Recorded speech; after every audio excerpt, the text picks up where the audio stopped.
So, I'm back in Melbourne. The beanie might have been a dead giveaway.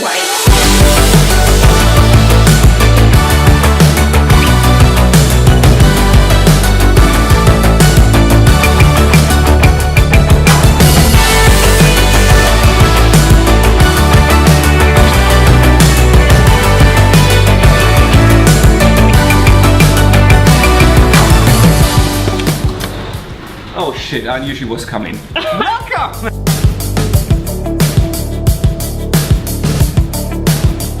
I'm so far behind on our Witsup European vlogs, and this is where I am playing catch up. So what is it about Challenge Roth that I love? God, it's hard to put it in words, to be quite honest. It's the atmosphere, the vibe, the town love it. They really embrace the event, and I'm not just talking, you know, where the expo is and all that kind of stuff. Once you get out in amongst the towns, because the race itself goes through so many tiny little towns throughout the whole region. Like say one day, for example, I was out following Heather Wettel as she was on her training ride, and we pulled over to pick her up because she just wanted to check out the course. We were going to throw the bike in the back of the car and then head home, and all good. Like, we weren't out there for very long. It was a warm day, and this lady came out of her house and offered us a water, like, you know, something to drink. Or maybe it was a beer. Damn it, I should have stayed. But she didn't speak English, and it took us a little while to try and decipher what she was saying.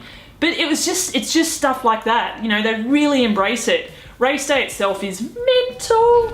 You know, there's so many athletes, so many supporters, so many different things going on. You finish the day with fireworks, and Felix's family cry, and you all hug and celebrate, and it's just, I don't know, there's just something about it. And you know, and hopefully I'll show you some of those highlights in the videos to come. If you're ever going to do an iron distance in your life, or you're going to do another iron distance, I highly recommend that you add Challenge Roth to your triathlon experience. You will not regret it.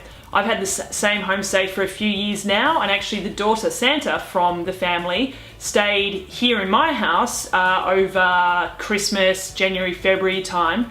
And used it as a bit of a base as she travelled around Australia and New Zealand and looked after Henry, my little mate, while we went to New York for Christmas and New Year's. So that's just one of the things that I love, is that, you know, you meet these people on the other side of the world, and you form these relationships. It's unreal.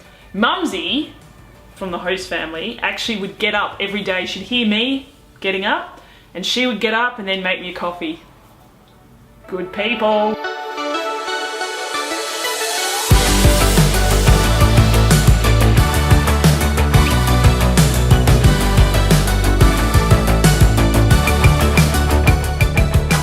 So the first day, up nice and early, caught up with Sid and joined her for a bit of a training session.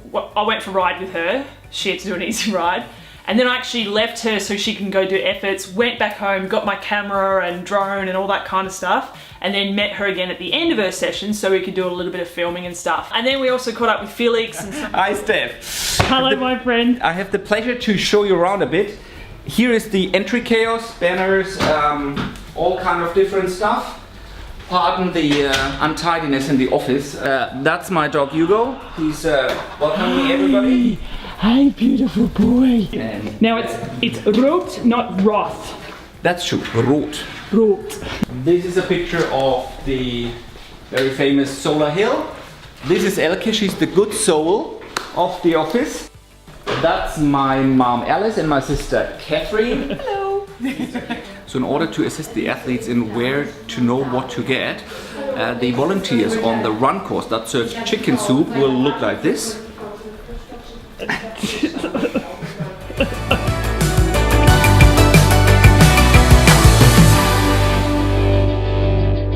Day 2 was press conference in the morning, which you walk into the area and it's just like a massive catch-up. The cool thing about it is you get these little headphones that directly translate into English. So most of it's in German, apart from when they're speaking to the English-speaking athletes who don't speak German. After that, jumped in the car with Trev Wertel, one half of Team Wertel.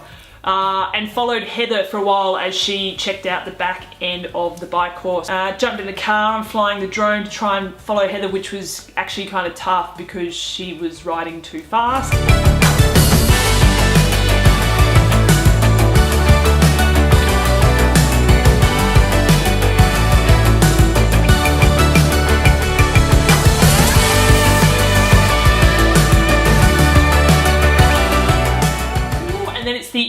Party, which is where pro athletes come and hang out and sign autographs, and they dress in dirndls and lederhosen for the guys. Plus other people get dressed up as well. I've seen plenty of media people in the dirndls, and every year I manage to escape that, because between you and I'm not a dress person.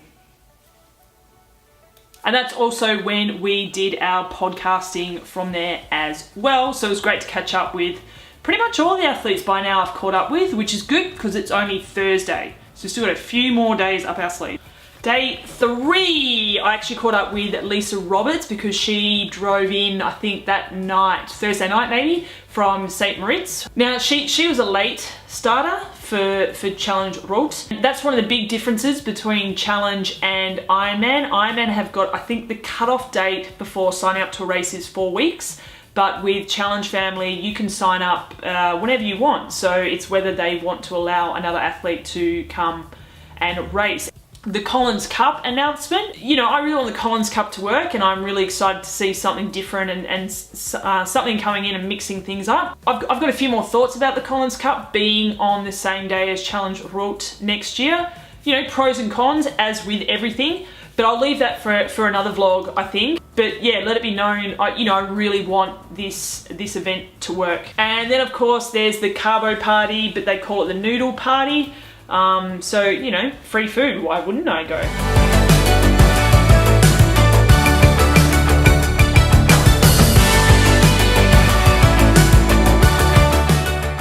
Now, the day before the big race is the second biggest race of the week, and that's the Challenge Women's Fun Run. It's a bit of a spectacle, especially when you're following them through the forest, and then just this sea of pink winding its way through the forest. It's really cool.